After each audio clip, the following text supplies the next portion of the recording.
Betania bukan kota besar. Ia tidak memiliki tembok megah seperti Yerusalem, tidak pula dikenal sebagai pusat ibadah atau kekuasaan.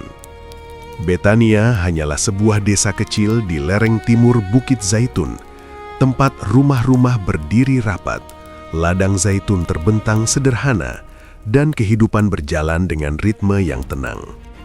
Namun, di desa kecil inilah sebuah persahabatan lahir. Persahabatan yang kelak menjadi panggung bagi pewahyuan kuasa Allah yang tak terbayangkan. Di salah satu rumah Betania, hiduplah 3 bersaudara, Lazarus, Maria, dan Marta. Mereka bukan bangsawan, bukan imam, bukan pula tokoh besar yang dikenal orang banyak. Mereka adalah keluarga biasa. Namun ada satu hal yang membedakan rumah mereka dari rumah-rumah lain di Betania. Yesus sering singgah di sana. Setiap kali Yesus meninggalkan hiruk-pikuk Yerusalem, setiap kali ia mencari tempat untuk beristirahat dari kerumunan yang menuntut mujizat, rumah inilah yang menjadi tempat singgahnya. Bukan karena makanan yang mewah, bukan karena kenyamanan fisik semata, melainkan karena kehangatan relasi. Lazarus dikenal sebagai pribadi yang tenang. Ia bukan tipe orang yang banyak bicara, tetapi kehadirannya memberi rasa aman. Ia mendengarkan dengan penuh perhatian ketika Yesus berbicara. Ia tidak tergesa-gesa memberi pendapat, namun matanya selalu menunjukkan pemahaman. Lazarus adalah sahabat yang setia. Jenis sahabat yang kehadirannya tidak mengganggu, tetapi justru menenangkan. Maria berbeda. Ia memiliki hati yang peka, jiwa yang dalam, dan emosi yang jujur. Ia sering duduk diam di kaki Yesus, menyerap setiap kata seolah-olah firman itu adalah udara yang ia hirup. Dunia mungkin menganggap Maria berlebihan, terlalu emosional, terlalu tenggelam dalam perasaan. Namun Yesus melihat sesuatu yang lain, kerinduan akan kebenaran yang lahir dari cinta. Marta adalah penopang rumah itu. Ia praktis, tegas, dan bertanggung jawab. Tangannya jarang berhenti bekerja. Ia memastikan rumah selalu siap menerima tamu, makanan tersedia, dan kebutuhan terpenuhi. Bagi Marta, kasih diekspresikan melalui tindakan. Ia melayani bukan karena kewajiban, melainkan karena rasa hormat dan cinta yang mendalam. 3 pribadi dengan karakter berbeda. 3 cara mengasihi yang tidak sama, namun semuanya dipersatukan oleh satu hal, kasih mereka kepada Yesus dan kasih Yesus kepada mereka.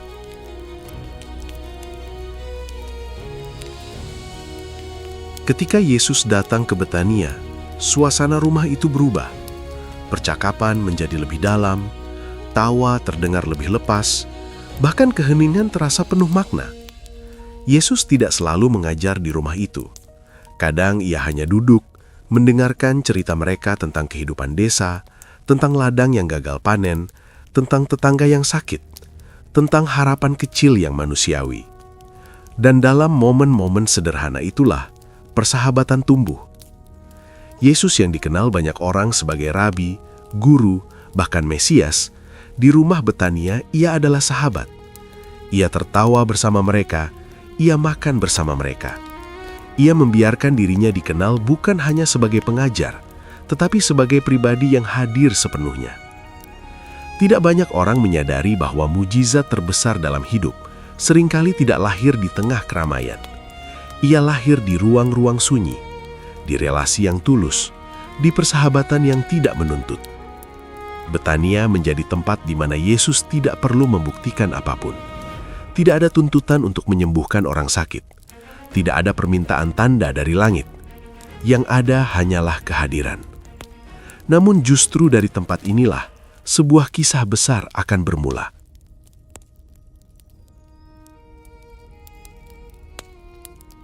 Hari-hari di Betania berjalan seperti biasa. Lazarus membantu pekerjaan luar rumah. Maria sering terlihat duduk di sudut, merenung. Marta sibuk mengatur rumah, dan sesekali mereka menanti menanti kedatangan Yesus yang tidak selalu bisa mereka prediksi. Ketika ia datang, rumah itu penuh. Ketika ia pergi, rumah itu tetap menyimpan jejak kehadirannya. Persahabatan ini tidak dibangun dalam satu hari. Ia dibentuk oleh waktu, oleh percakapan panjang, oleh kepercayaan yang tumbuh perlahan. Dan karena itulah, ketika badai kelak datang, luka yang terjadi tidak akan kecil. Kasih yang besar selalu membawa resiko besar. Tidak ada seorang pun di rumah Betania yang membayangkan bahwa relasi ini akan diuji sampai ke batas terdalam iman manusia. Tidak ada yang menduga bahwa rumah yang penuh kehangatan ini akan berubah menjadi tempat ratapan. Tidak ada yang menyangka bahwa persahabatan yang begitu dekat justru akan menjadi panggung bagi pertanyaan paling menyakitkan.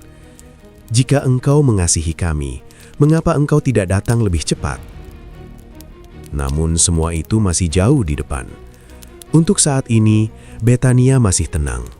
Persahabatan masih utuh, iman masih sederhana, dan Yesus masih datang sebagai sahabat yang dicintai, bukan sebagai pribadi yang akan mengguncang batas antara hidup dan mati. Disinilah kisah itu dimulai. Bukan dikubur, bukan di tangisan, bukan di teriakan mujizat, tetapi di rumah persahabatan, tempat kasih bertumbuh sebelum iman diuji.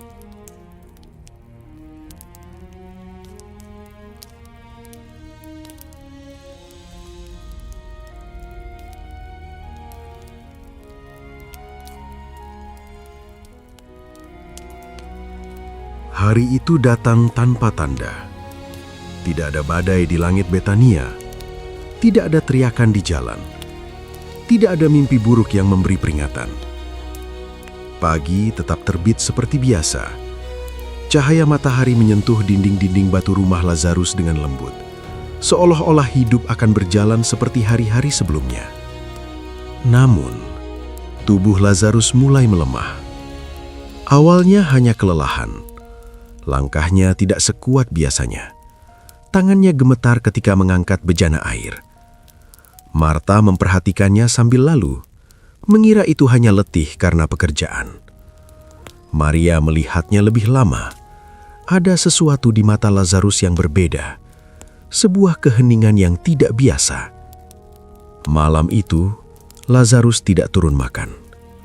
Marta memanggil namanya dari dapur. Suaranya tegas namun menyimpan kekhawatiran. Tidak ada jawaban.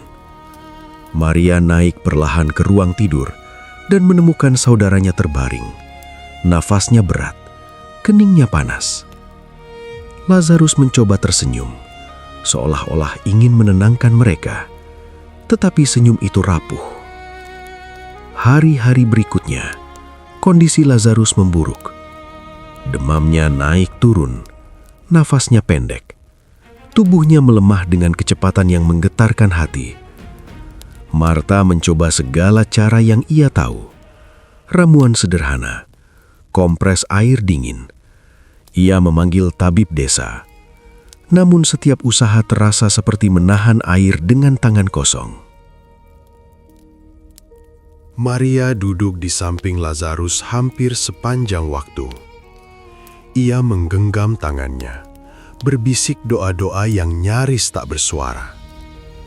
Kata-kata yang dulu mengalir lancar, kini terputus oleh isak. Ia berdoa bukan dengan kalimat yang indah, tetapi dengan air mata yang jatuh satu persatu. Dan di tengah kepanikan itu, satu nama terus terlintas di benak mereka. Yesus. Bukan sebagai penyembuh terkenal, bukan sebagai guru besar, tetapi sebagai sahabat, sebagai pribadi yang mengenal Lazarus, yang pernah tertawa bersamanya, yang mengerti keluarga ini lebih dari siapapun. Jika dia ada di sini, bisik Maria suatu malam, hampir tak terdengar. Marta mendengarnya. Dan untuk pertama kalinya, ia berhenti bergerak.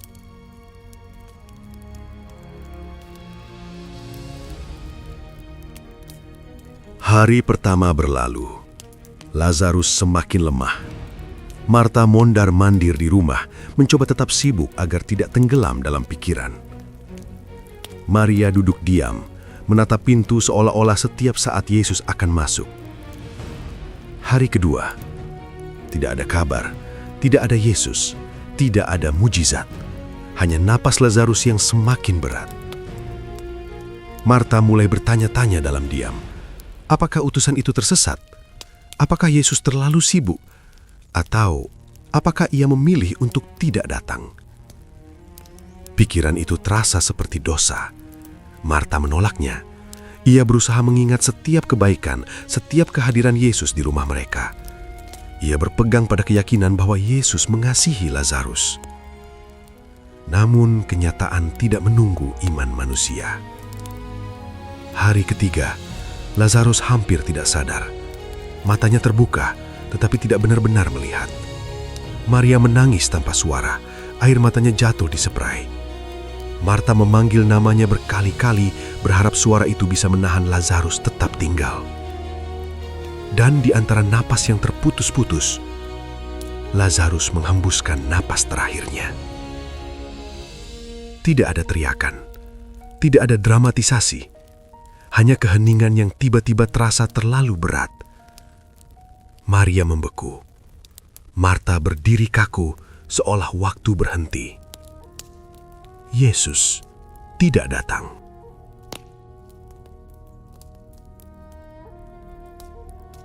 Kalimat itu tidak diucapkan, tetapi menggantung di udara seperti beban yang tak tertahankan. Ratapan segera memenuhi rumah. Tetangga berdatangan, tangisan pecah. Tubuh Lazarus dibayangkan, dibungkus kain kafan, dan dibawa ke kubur batu.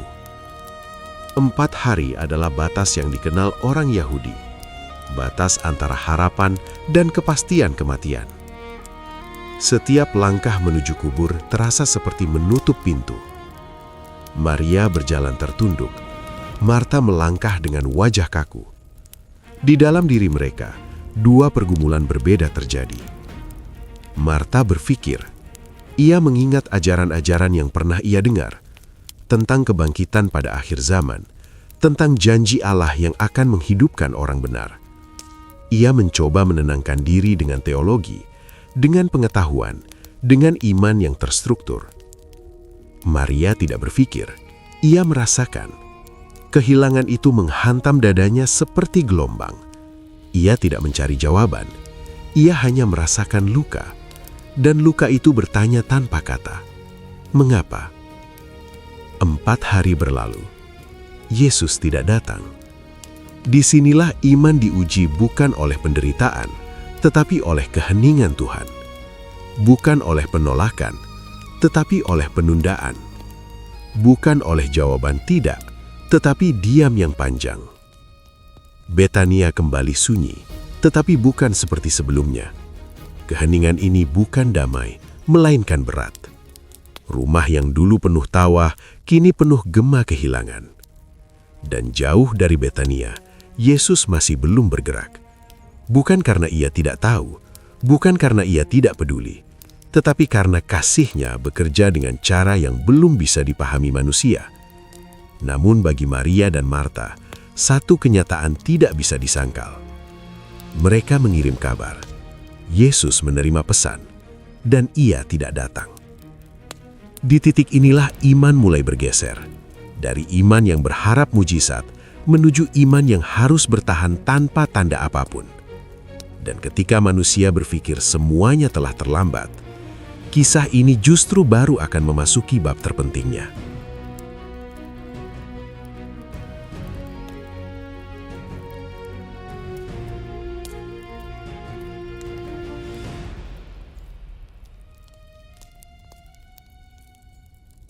Hari keempat setelah kematian Lazarus terasa lebih berat daripada hari-hari sebelumnya. Tangisan sudah berkurang, tetapi bukan karena luka telah sembuh. Justru karena air mata mulai mengering oleh kelelahan. Kesedihan kini tidak lagi meledak-ledak. Ia menetap, diam, menekan dada setiap orang yang tinggal di Betania. Kubur batu itu sudah tertutup rapat. Sebuah batu besar digulingkan ke depan pintu masuk, mengakhiri semua kemungkinan. Tidak ada lagi yang bisa dilakukan, tidak ada lagi yang bisa diharapkan. Bagi manusia, kematian telah menang. Maria hampir tidak keluar rumah. Ia duduk di sudut ruangan, memeluk lututnya, pandangannya kosong. Para tetangga datang silih berganti mengucapkan kata-kata penghiburan yang terdengar sama. Ia mengangguk, tetapi tidak benar-benar mendengar. Kata-kata terasa terlalu kecil untuk menjangkau luka yang menganga di dalam dirinya. Marta tetap bergerak. Ia menyambut tamu. Ia menyediakan makanan. Ia menjawab pertanyaan. Ia melakukan apa yang bisa dilakukan agar rumah itu tidak runtuh sepenuhnya. Namun setiap langkahnya terasa berat. Setiap kali ia melewati ruang tempat Lazarus biasa duduk, nafasnya tercekak.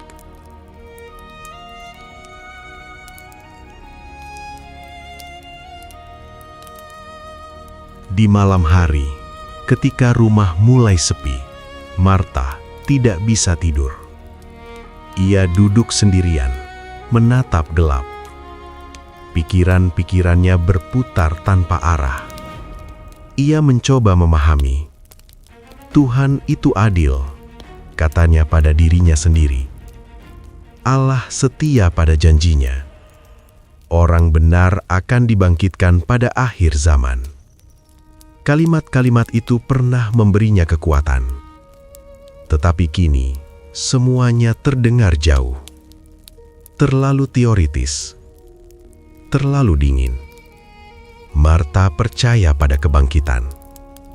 Ia tahu ajaran itu. Ia bisa mengutipnya. Namun iman yang berdiri di atas pengetahuan seringkali goyah ketika berhadapan dengan kematian yang nyata. Maria tidak mencoba memahami apapun. Ia hanya mengingat.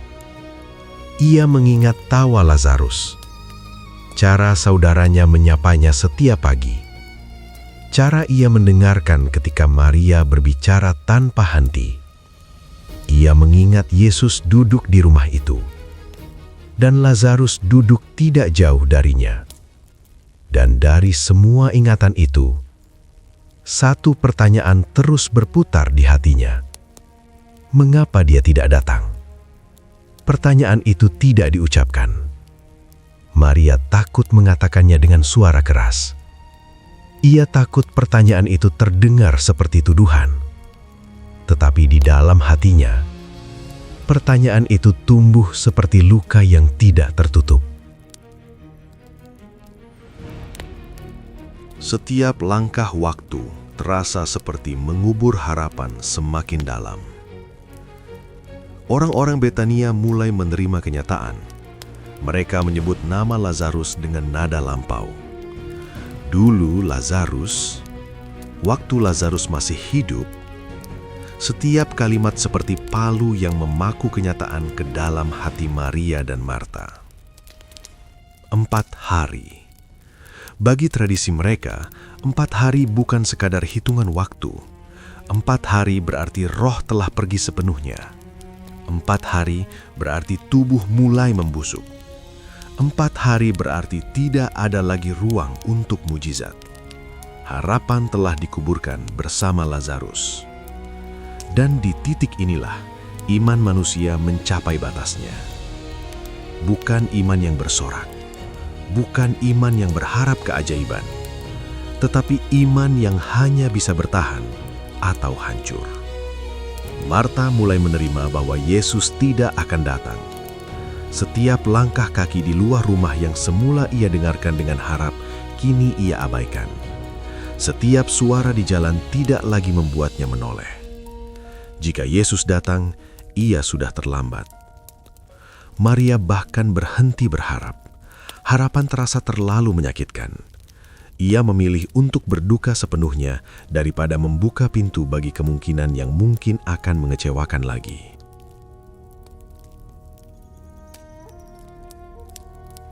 Di Betania, kematian menang bukan hanya atas tubuh Lazarus, tetapi atas ekspektasi manusia. Namun ada satu hal yang belum disadari Maria dan Marta. Di saat manusia berkata sudah terlambat, Tuhan seringkali berkata, sekarang waktunya. Keheningan ilahi belum berakhir, tetapi keheningan itu bukan tanda ketiadaan. Ia adalah ruang di mana rencana yang lebih besar sedang disusun. Jauh dari Betania, Yesus mengetahui semuanya. Ia tahu Lazarus telah mati. Ia tahu hari-hari telah berlalu. Ia tahu air mata Maria dan pergumulan Marta. Tidak ada satu detik pun yang luput darinya.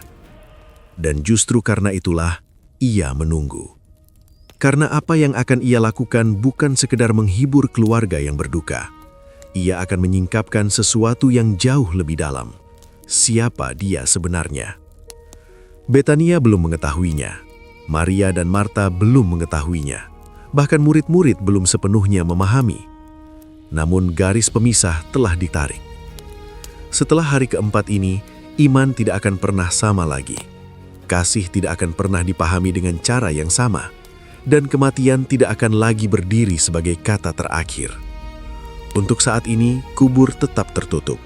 Kesedihan tetap nyata. Dan harapan tetap terkubur. Tetapi dari kubur yang tertutup itulah, suara kehidupan akan segera berbicara.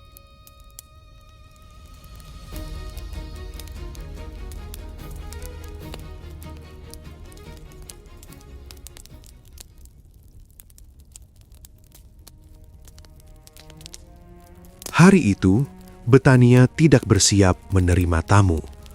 Tidak ada yang menunggu. Tidak ada yang berharap. Rumah itu masih berada dalam suasana berkabung. Tenang di luar, retak di dalam. Udara terasa berat, seolah desa kecil itu menahan nafas terlalu lama. Namun, di jalan menuju Betania, langkah-langkah sedang mendekat. Yesus akhirnya datang. Ia tidak datang tergesa-gesa. Ia juga tidak datang dengan sorak-sorai.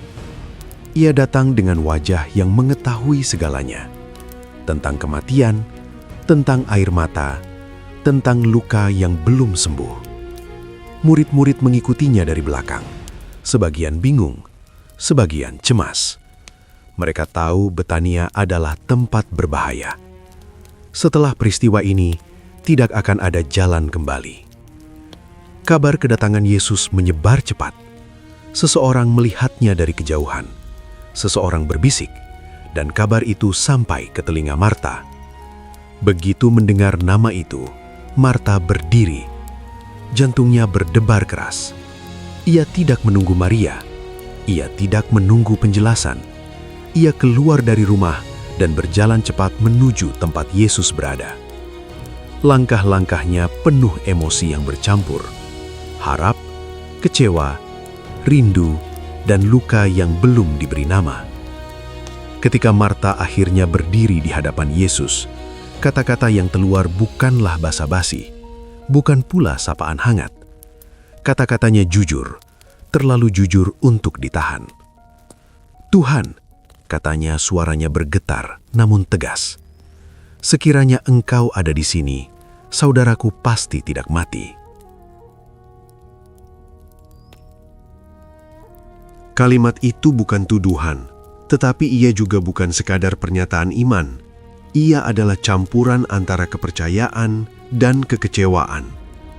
Marta percaya Yesus berkuasa, justru karena itulah ia terluka. "Jika Engkau sanggup, mengapa Engkau tidak datang?" Yesus menatap Marta lama. Tatapannya tidak menghakimi, tidak defensif.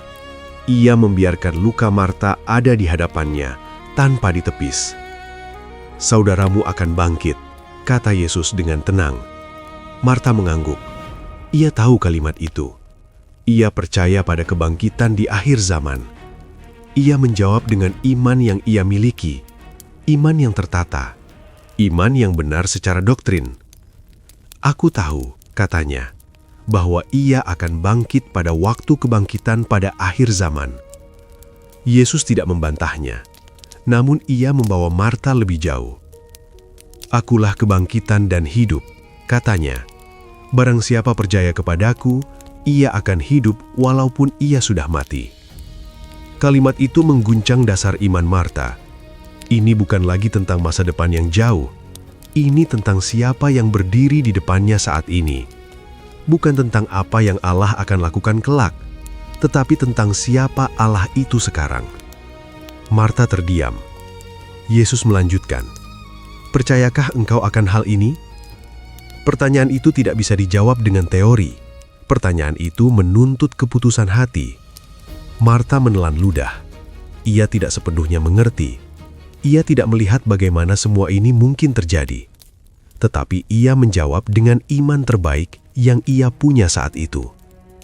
"Ya Tuhan," katanya pelan, "aku percaya bahwa Engkau adalah Mesias, Anak Allah, Dia yang akan datang ke dalam dunia." Itu bukan jawaban orang yang sudah melihat mujizat. Itu jawaban orang yang memilih percaya di tengah ketidakpastian.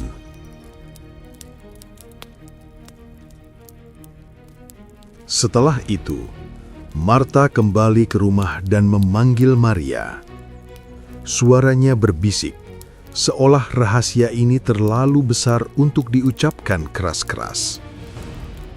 "Guru ada di sini, dan ia memanggil engkau." Maria berdiri seketika. Ia tidak bertanya, ia tidak menunda. Ia keluar, dan orang-orang yang bersama-sama dengannya mengira ia pergi ke kubur untuk menangis. Mereka mengikutinya. Ketika Maria melihat Yesus, sesuatu di dalam dirinya runtuh. Ia jatuh di kaki Yesus. Kata-katanya hampir sama dengan Marta, tetapi nadanya berbeda. Tidak terstruktur, tidak tertahan, penuh air mata.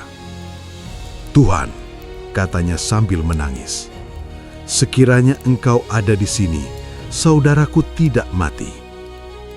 Kalimat yang sama, luka yang sama, tetapi cara mengungkapkannya berbeda. Marta berbicara dengan iman yang terfikir. Maria berbicara dengan iman yang terluka.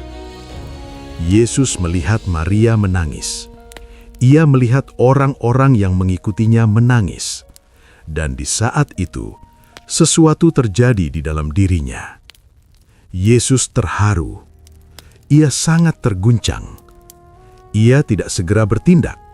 Ia tidak langsung menuju kubur. Ia berhenti. Ia merasakan beratnya kematian bukan sebagai konsep, tetapi sebagai luka yang nyata di hadapannya. Dan di hadapan semua orang, Yesus menangis.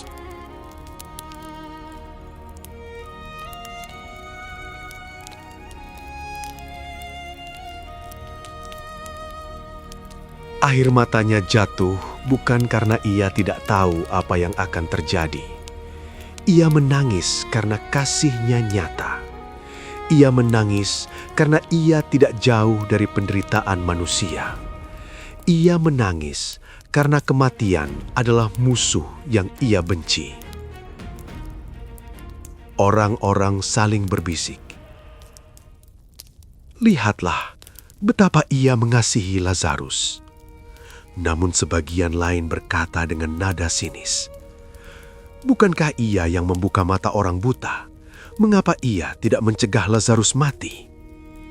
Pertanyaan itu menggantung di udara, dan Yesus tidak menjawabnya dengan kata-kata. Ia menjawabnya dengan tindakan. "Di manakah kamu baringkan dia?" tanyanya. Mereka menjawab, "Tuhan, marilah dan lihatlah." Dan Yesus berjalan menuju kubur. Langkahnya tenang, tetapi dunia sedang berada di ambang sesuatu yang belum pernah terjadi sebelumnya. Maria dan Marta mengikuti dari belakang. Orang banyak ikut serta. Kubur itu sudah tertutup. Bau kematian sudah menjadi bagian dari kenyataan. Namun di hadapan kubur itu, Yesus tidak mundur.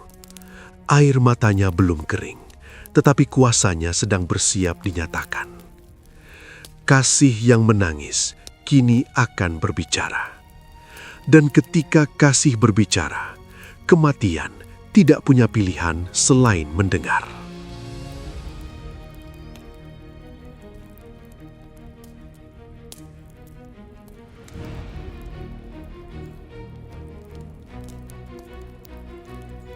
Yesus berdiri di depan kubur itu.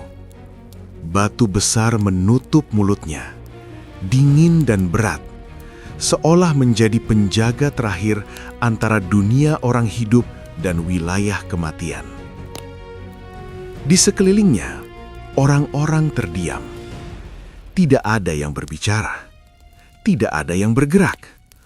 Udara terasa menekan dada, seakan semua makhluk menunggu satu keputusan yang akan menentukan segalanya. Kubur itu bukan simbol, ia nyata. Di balik batu itu ada tubuh yang sudah tidak bernyawa selama 4 hari. Bau kematian bukan dugaan, melainkan kepastian. Yesus menatap batu itu lama. Tatapannya bukan tatapan ragu, juga bukan tatapan marah. Itu tatapan otoritas yang tenang, seolah-olah ia sedang menatap sesuatu yang tidak berhak berdiri terlalu lama di hadapannya. Lalu ia berkata, dengan suara yang jelas dan tidak tergesa-gesa, "Angkat batu itu." Kalimat itu jatuh seperti kilat di tengah keheningan. Beberapa orang saling berpandangan. Tidak ada yang langsung bergerak. Perintah itu terasa ganjil, tidak masuk akal, tidak manusiawi. Batu itu bukan sekedar penutup kubur, ia adalah penutup harapan. Marta melangkah maju. Wajahnya pucat, dadanya naik turun. Ia tahu apa yang ada di balik batu itu. Ia tahu apa yang akan terjadi jika batu itu digeser. Seluruh nalar, pengalaman dan logikanya menjerit menolak. "Tuhan," katanya dengan suara tertahan, "ia sudah berbau, sebab sudah 4 hari ia mati." Ini bukan ketidakpercayaan kosong, ini realitas. Marta tidak sedang menyangkal kuasa Yesus. Ia hanya bergulat dengan fakta kematian. Iman yang ia miliki sedang bertabrakan dengan apa yang bisa ia cium, lihat, dan pahami. Yesus menoleh kepadanya. Tidak ada teguran keras, tidak ada nada kecewa. Hanya pengingat yang lembut namun menusuk. "Bukankah sudah kukatakan kepadamu?" katanya. "Jika engkau percaya, engkau akan melihat kemuliaan Allah." Kalimat itu menggantung di udara. Di saat inilah pertarungan iman yang sesungguhnya terjadi. Bukan antara Yesus dan kematian, tetapi antara manusia dan ketakutannya sendiri. Marta harus memilih, tetap berpegang pada logika yang masuk akal, atau melangkah ke wilayah iman yang berisiko. Membiarkan batu itu tetap di tempatnya, berarti menjaga diri dari kekecewaan yang lebih dalam. Mengangkatnya berarti membuka diri pada kemungkinan yang tak terbayangkan, baik kemenangan maupun kehancuran. Maria berdiri di belakang. Ia tidak berbicara. Wajahnya masih basah oleh air mata. Ia tidak mencoba memahami perintah itu. Ia hanya menatap Yesus. Di matanya ada kelelahan yang mendalam, tetapi juga sisa kepercayaan yang belum sepenuhnya padam. Akhirnya, Marta mengangguk pelan. Batu itu digeser. Bunyi gesekan batu dengan tanah terdengar kasar, memecah keheningan. Beberapa orang menutup hidung, beberapa melangkah mundur. Aroma kematian mulai merayap keluar, tak terbantahkan, menusuk indera. Kubur terbuka, dan di hadapan kubur yang terbuka itu, Yesus tidak langsung berseru. Ia justru mengangkat wajahnya ke langit. Ia berdoa. Doanya bukan permohonan putus asa, bukan jeritan orang yang ragu akan jawabannya. Doa itu adalah pernyataan relasi. "Bapa," katanya, "aku mengucap syukur kepadamu karena engkau telah mendengarkan aku." Ia berhenti sejenak, lalu melanjutkan, "Aku tahu bahwa engkau selalu mendengarkan aku, tetapi oleh karena orang banyak yang berdiri di sini, aku mengatakannya supaya mereka percaya bahwa Engkaulah yang telah mengutus aku." Doa itu bukan untuk meyakinkan Allah. Doa itu untuk meyakinkan manusia. Yesus tidak sedang meminta izin. Ia sedang menyatakan otoritasnya sebagai anak yang satu dengan Bapa. Apa yang akan terjadi selanjutnya bukan sulap, bukan sihir, bukan kebetulan. Itu adalah tindakan ilahi yang disengaja. Setelah itu, Yesus menatap ke dalam kubur. Keheningan mencapai titik terdalamnya. Tidak ada burung yang berkicau, tidak ada bisikan, bahkan angin pun seolah berhenti. Dan kemudian, Yesus berseru dengan suara keras, "Lazarus, marilah keluar!" Suara itu bukan teriakan panik, itu suara perintah, suara yang tidak bernegosiasi dengan kematian, suara yang mengenal siapa yang Ia panggil dan kemana panggilan itu harus dijawab.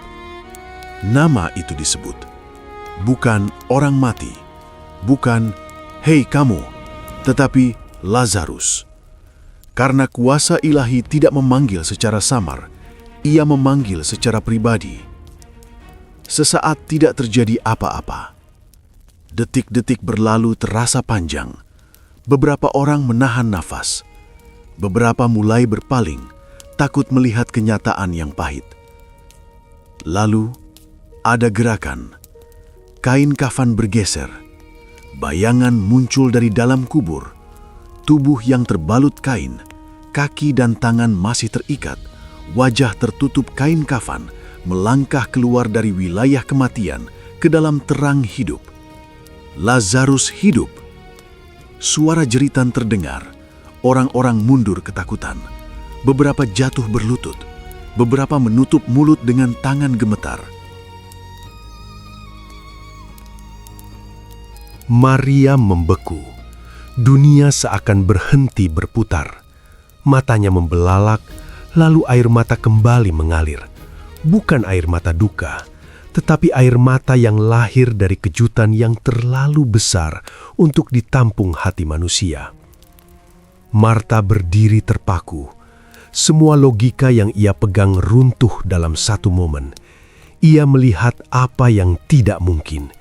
Ia menyaksikan kemuliaan Allah dengan mata kepalanya sendiri. Yesus berkata dengan tenang, "Bukalah kain-kain itu dan biarkan ia pergi." Kematian tidak hanya dikalahkan, ia dipermalukan. Batu telah digeser, kubur telah terbuka, dan iman manusia telah dipaksa melampaui batas yang pernah ia kenal. Namun apa yang baru saja terjadi bukan akhir cerita. Justru disinilah segalanya berubah. Karena mujizat ini bukan hanya tentang Lazarus yang hidup kembali. Ia adalah garis pemisah. Ia akan membelah manusia menjadi dua, mereka yang percaya dan mereka yang merasa terancam. Kasih yang membangkitkan hidup baru saja berbicara, dan gema suara itu akan menjangkau jauh, bahkan sampai ke kayu salib.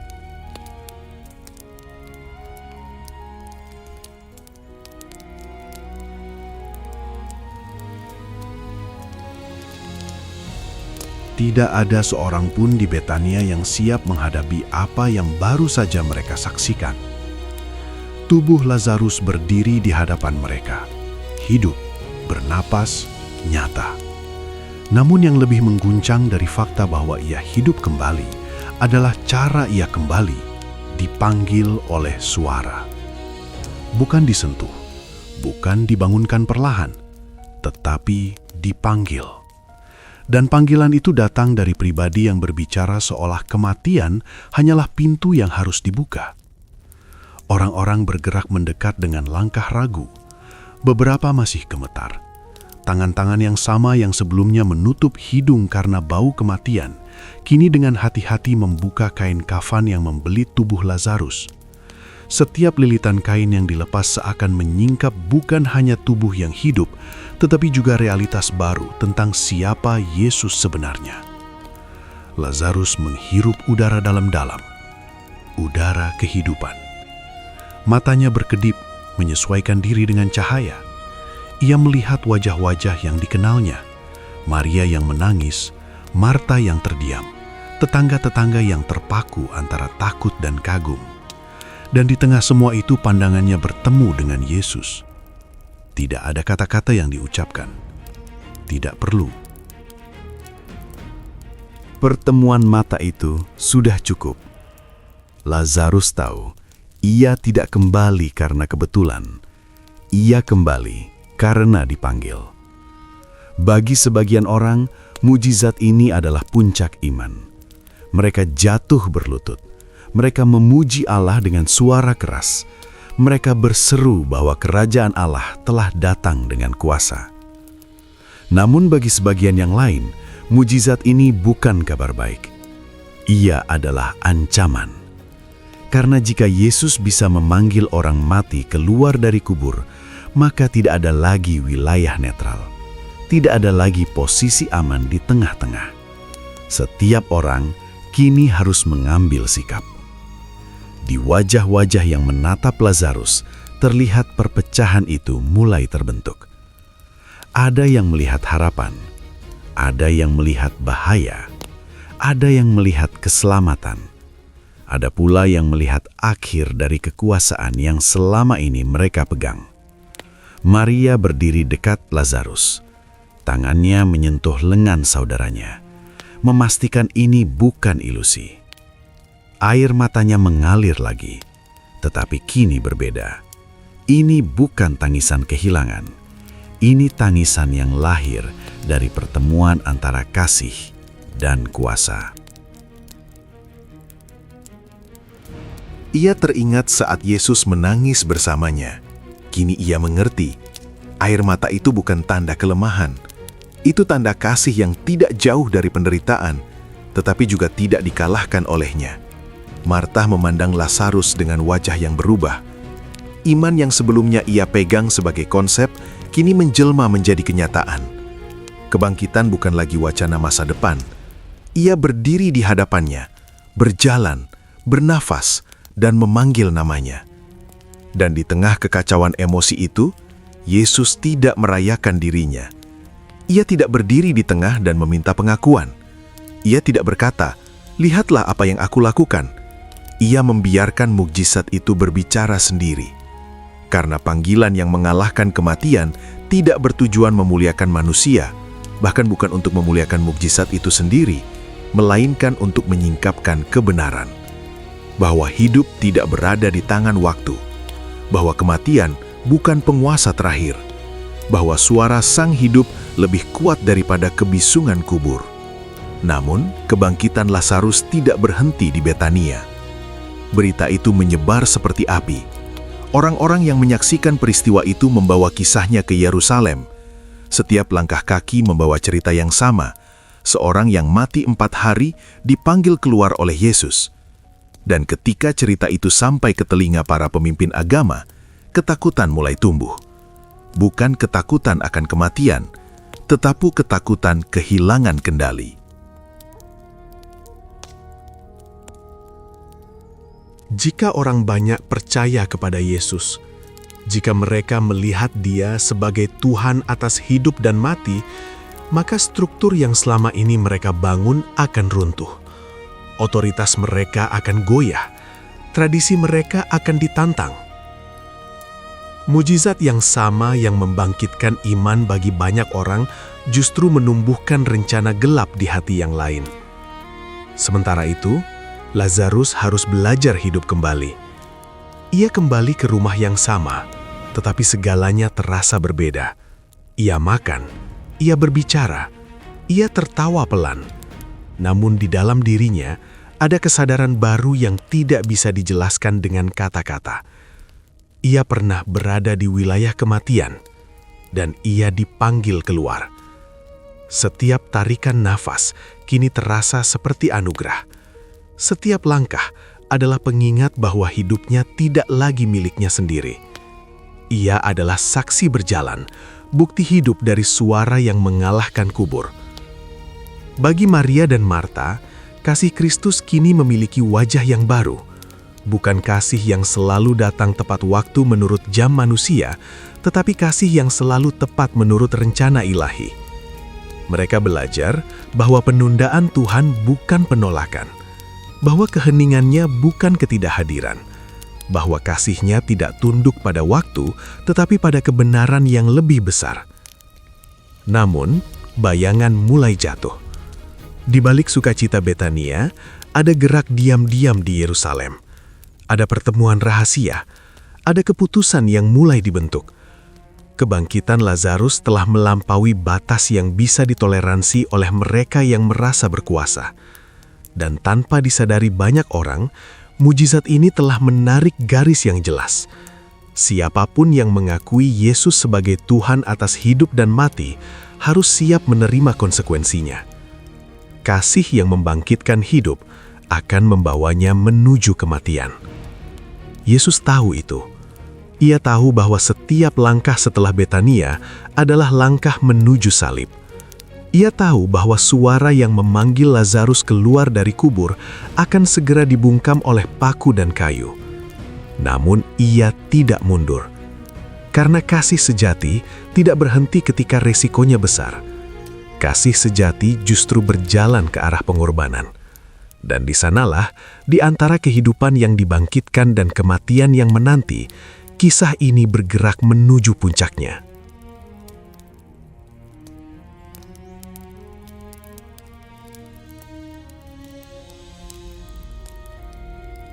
Betania tidak pernah kembali menjadi desa yang sama.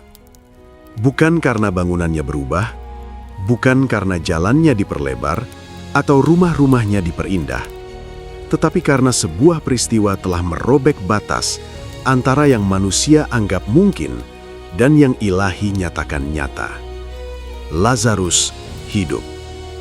Dan fakta itu berdiri di tengah Betania seperti api yang tidak bisa disembunyikan. Orang-orang datang bukan hanya untuk melihat Yesus, tetapi juga untuk melihat Lazarus. Mereka memandangnya dengan rasa tak percaya. Ada yang menyentuh tangannya perlahan, seolah takut ia akan lenyap jika disentuh terlalu keras. Ada yang menatap wajahnya lama-lama, mencoba memastikan bahwa ini bukan orang lain, bukan kesalahan, bukan cerita yang dibesar-besarkan. Namun, Lazarus ada di sana, berjalan, berbicara, hidup. Dan di hadapan kehidupan yang dipulihkan itu, manusia tidak bisa netral. Sebagian orang percaya, iman mereka tidak lagi bertumpu pada cerita turun-temurun atau ajaran lisan. Iman mereka kini memiliki wajah, suara, dan saksi hidup. Mereka melihat dengan mata kepala sendiri bahwa kematian bukan penguasa terakhir, bahwa ada pribadi yang berdiri di atas waktu, di atas pembusukan, di atas kubur. Namun sebagian yang lain tidak bersukacita. Mereka tidak menyangkal apa yang terjadi. Mereka hanya menolak implikasinya. Karena jika Yesus benar-benar Tuhan atas hidup dan mati, maka semua sistem lama runtuh. Kekuasaan religius kehilangan pusatnya. Kendali manusia atas Allah tidak lagi mungkin. Dan bagi mereka yang hidup dari posisi, struktur, dan pengaruh, kebangkitan Lazarus bukan mujizat. Ia adalah ancaman. Berita itu sampai ke Yerusalem dengan cepat. Bukan sebagai kabar pengharapan, tetapi sebagai laporan darurat. Para pemimpin agama berkumpul. Wajah-wajah mereka tegang. Tidak ada perdebatan panjang tentang apakah peristiwa itu nyata. Pertanyaan mereka bukan apakah ini terjadi, melainkan apa yang akan kita lakukan sekarang. Jika orang banyak terus percaya kepadanya, kata mereka, semua akan mengikuti dia. Dan jika itu terjadi, Roma akan turun tangan. Bangsa akan hancur. Posisi mereka akan lenyap. Ironisnya, mereka berbicara tentang keselamatan bangsa sambil merencanakan kematian sang pemberi hidup. Satu suara akhirnya memecah keheningan. Lebih baik satu orang mati untuk bangsa ini daripada seluruh bangsa binasa. Dan tanpa mereka sadari, kata-kata itu adalah nubuat, karena kebangkitan Lazarus memang menjadi titik balik. Sejak hari itu, keputusan telah dibuat. Yesus harus mati.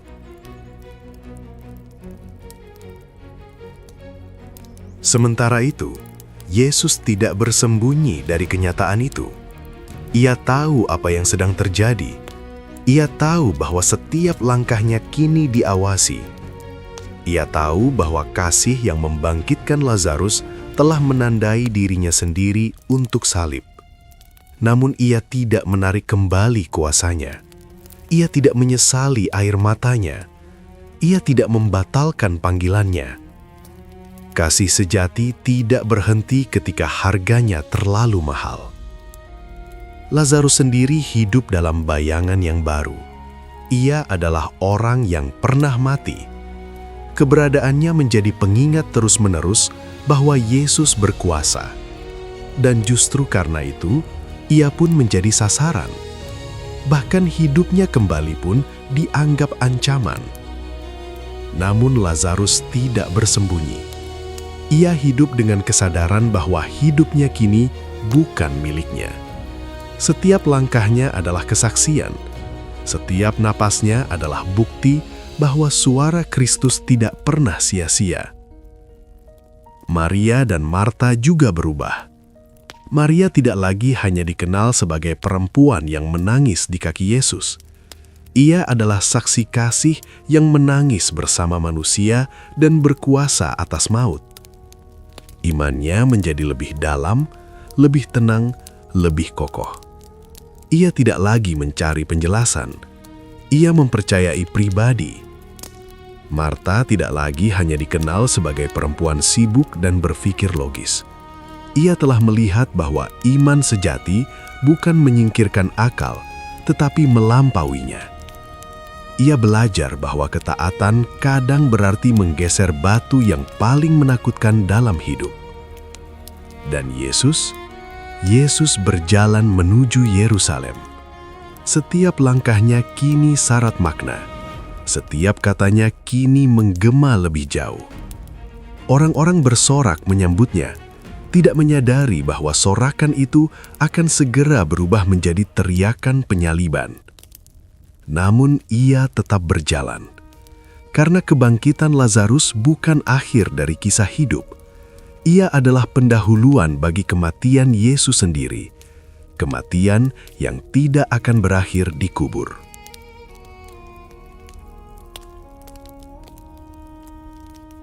Yesus tahu, ia memanggil Lazarus keluar dari kubur, agar suatu hari ia sendiri masuk ke dalamnya, tetapi tidak untuk tinggal. Kasih yang membangkitkan Lazarus adalah kasih yang rela dikalahkan sementara oleh kematian demi mengalahkannya untuk selamanya. Salib bukan kegagalan. Ia adalah jalan. Kubur bukan akhir. Ia adalah pintu. Dan di sanalah makna terdalam dari kisah ini dinyatakan. Bahwa kasih Kristus tidak berhenti pada mukjizat. Bahwa kuasanya tidak dipakai untuk menyelamatkan dirinya sendiri. Bahwa ia adalah Tuhan atas hidup dan mati, bukan hanya bagi Lazarus, tetapi bagi seluruh umat manusia. Kebangkitan Lazarus memaksa dunia memilih, dan salib Yesus akan melakukan hal yang sama. Hari itu di Betania, kematian kehilangan satu tawanan. Beberapa hari kemudian di Yerusalem, kematian mengira ia menang. Namun 3 hari setelah salib, kubur lain akan terbuka. Dan kali ini, bukan seorang sahabat yang dipanggil keluar, melainkan sang hidup itu sendiri yang bangkit. Kisah Lazarus mengajarkan kita satu hal yang tidak boleh dilupakan. Bahwa kasih Kristus tidak selalu datang cepat.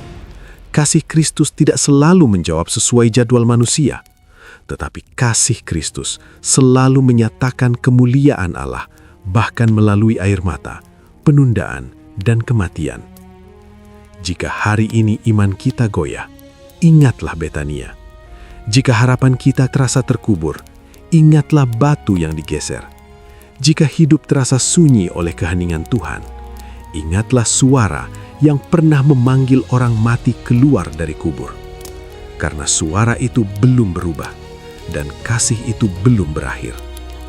Ia adalah kebangkitan dan hidup, dan siapapun yang percaya kepadanya tidak akan mati untuk selamanya.